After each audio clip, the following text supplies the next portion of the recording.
Hey guys, Ben here. Hey, I'm coming at you while I'm driving in the evening, so sorry if the lighting and the sound are bad. So I'm gonna go on another one of my rants today, only because this one was what was on my mind. Today's rant is about advanced training, especially when it comes to law enforcement, and particularly in terminology. And what I want to address in terminology is different things that I've heard people say, that I know that people say, that I've said, that people have told me that they use, things like that. As far as some terminology, delving into that terminology. What I'm talking about is just for things like reloading and malfunctions and things like that. I'm not going to cover stuff that I don't have nearly as much knowledge about, but I'm going to address reloading primarily.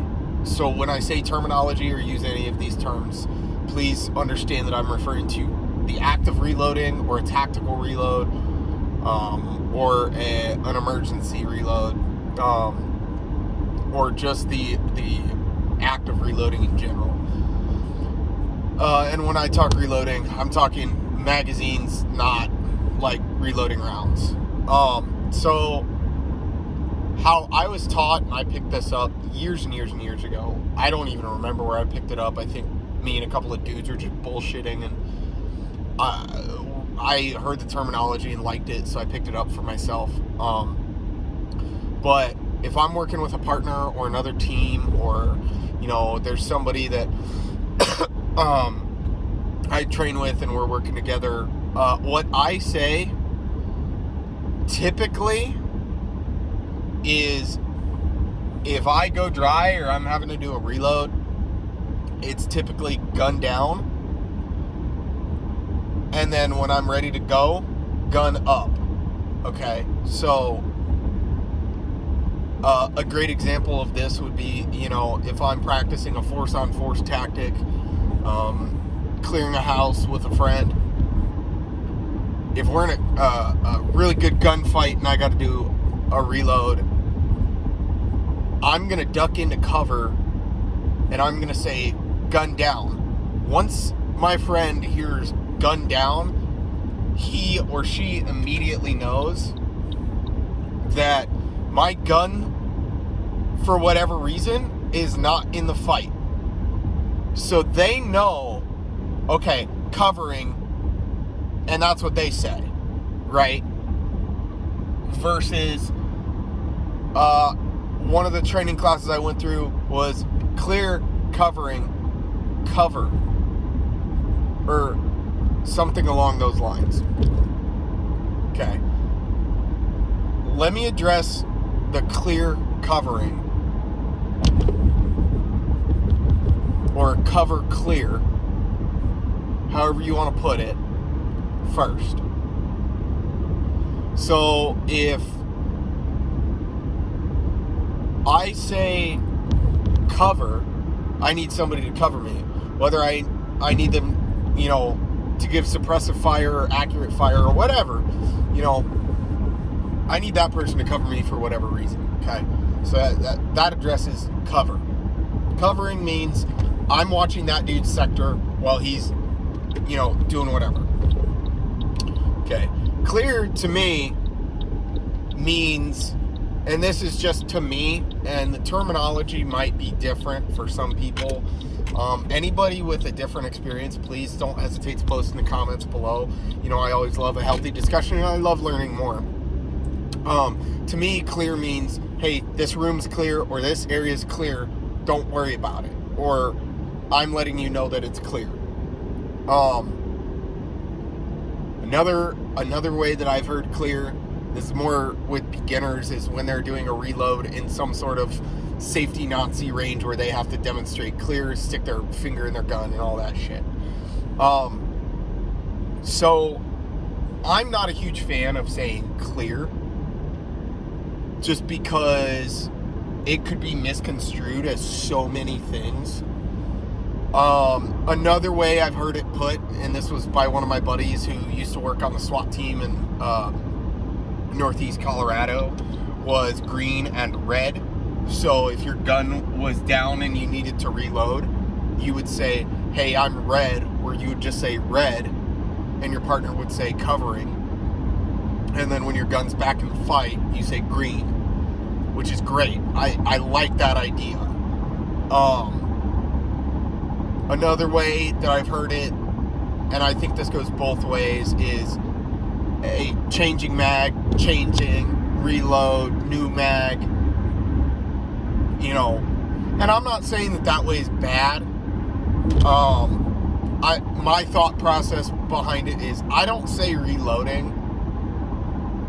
And you could say that gun down, that this could be used as an argument against gun down, gun up, but I don't say reloading, because if you have a bad guy who has the same training, more training, or, you know, any training, they instantly know you're reloading right then and there. If you're like, hey, changing mags, okay, they know you're changing mags if they're able to pick up on that. Now, I'm not going to say they won't be able to pick up on it, because some people have, like, Batman-like hearing. You know, they can fucking hear all the way across the world what's going on in you know, Chad and Africa. Other people, you know, if the gunfight's a good gunfight, you're not going to hear anything but gunshots. So it doesn't really matter what you say. You know, but I'm not a fan, personally, of reloading. When it comes to foreign languages, if you're in America and you want to use a foreign language to convey that you're reloading and your partner or your homeboys understand, more power to you. I don't think somebody's going to sit there and try to disseminate the fact that you told your partner that you're reloading in Italian. You know, so I would say that's probably not something you'd have to worry about here in America. You know, but the reason I also use gun down,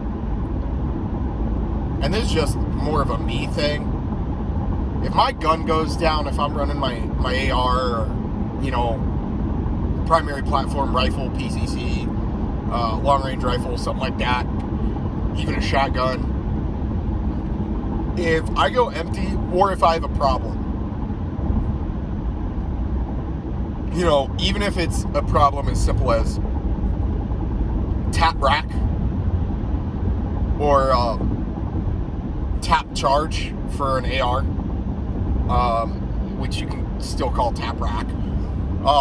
If I got to do a tap rack, or if I have to clear a double feed or some shit like that, or just some weird malfunction that's come up because of whatever reason, my partner also knows that my gun's down, and until he hears gun up, he knows my gun's out of the fight. So he can compensate accordingly. You know, if I say gun down and I'm sitting there dicking around with a double feed, you know, and clearing that, he knows, hey, whatever this dude's got going on is going to take a second. I need to focus on his sector and mine. So that's why I say gun down. Because for me, it conveys, hey, my gun is down. You know, another way that I think of this is, okay, if I'm running a rifle and a sidearm, you know, let's say my rifle encounters a catastrophic error, something that can't be fixed right then and there. Or something that's maybe a little bit beyond a double feed. You get like a ruptured casing, or, you know, you get a squib load or some bullshit like that. I'm just going to sling my rifle, drop it on its sling, and then go to my pistol and say gun up. That's just me. They know another gun's in the fight, or a gun is back in the fight, versus not quite knowing, or, you know, having to think about it.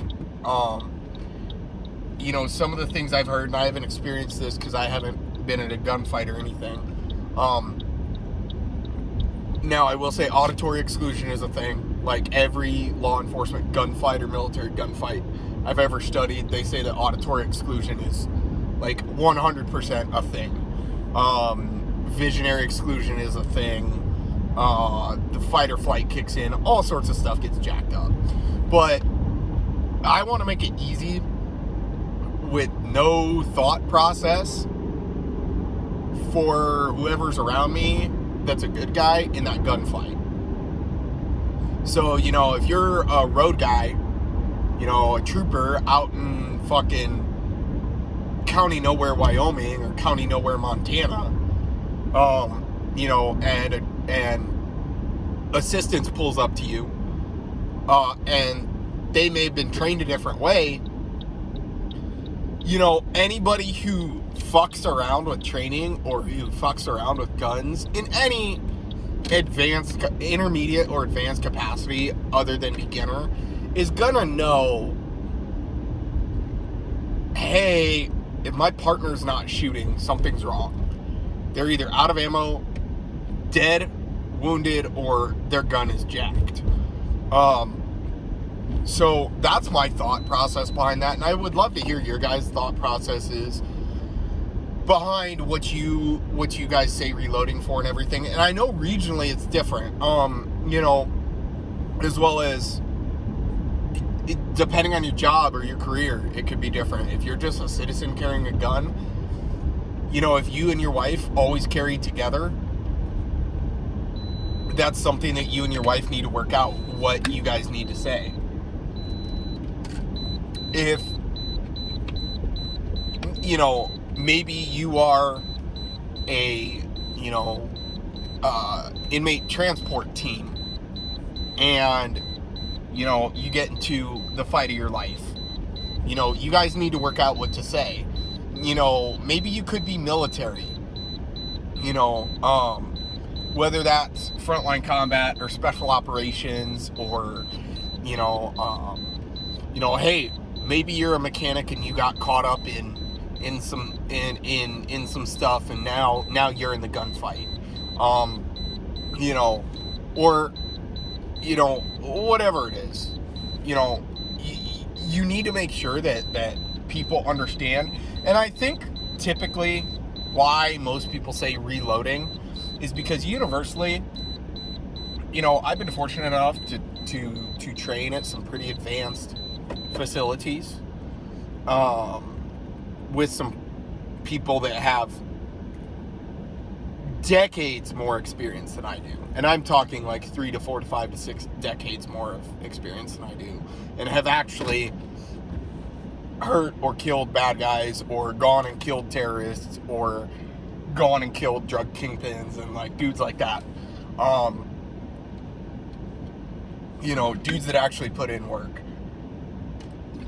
So for me, I understand why somebody would say reloading, because it's universally, you know, if I'm a concealed carrier and another person who has maybe a lower skill level than myself is around me, and they decide that they're going to draw their weapon because whatever situation requires multiple people to draw their weapon, or multiple people have drawn their weapon, you know, if they have any semblance of training or can rub two brain cells together, they will typically figure out that, you know, oh, reloading. Okay, cool. This dude probably needs fucking cover. And, I mean, I know dudes who live and die by, what they say. You know, I would be interested to hear what some foreign countries' law enforcement, military, concealed carriers do, if you can concealed carry in your country, like how they train that. I have very little, if any, knowledge on that, and I would love to get more knowledge on that. You know, and another thing for that is, you know, if I have a gun malfunction, kind of touching on that again, if I have a malfunction, me personally, malfunctions happen. if a bad guy has no training, in my opinion, they're going to be slightly more likely to have a malfunction. Stovepipe, double feed, you know, fucking click when they pull the trigger, whatever. I don't like people knowing that I'm fucking fixing a problem, which is why I'm going to get to the nearest source of cover, not concealment, but cover, whether that's an engine block or a solid wall or something that most pistol calibers won't go through. And ideally something that most rifle calibers won't go through. Now, there may be a scenario where, you know, you're at the gas station and all you've got is, you know, the chip rack right in front of you and that's your cover. I mean, I'd rather make it hard for a round to get to me because it's got to go through 20 bags of chips. That might not make a difference, but that's my thought process behind it. And so that's the qualms I have with all the different shit that you hear for reloading, and all of that kind of stuff. And I think the biggest issue is probably a training deficiency among people or things like that. And I don't know how you would go about addressing that with somebody. I would say they probably just need more training. But there's multiple ways that could be approached. But that was my little rant. I'm trying to rack my brain and see, you know, if there's anything. Okay, yeah, one more. So last mag. If I'm running my plate carrier, I'm typically going to tell my buddies, hey, last mag. Because if the fight's in a point where I have to use my last mag, A, I fucked up. B, if we're all going through that much ammo, shit has hit the fan. Okay, like, we need to shoot and scoot. You know, we need to get on up and boogie on out of there. But I'd rather my buddy know, hey, he's on his last pistol mag. His pistol's all he has with him. You know, he runs a Glock 45. I run a Glock 17. He can use the spare mag I carry or whatever. You know, if all of us are running ARs, I'll say last mag. If I have a dude in my group where most of us are running ARs, you got a dude running like a G3 or an FAL and another dude running an AKM or an AK platform gun, I'll still typically say last mag. But I try to be with people who can universally change shit out with me or with the group, so that way you don't have some dude trying to run 5.56 out of a 7.6239 platform.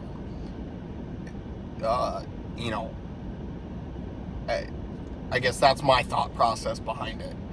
Again, you could make the argument that no matter what happens, the bad guy is always going to know either your gun's down, you're reloading, or you're on your last mag, because he can hear that shit too.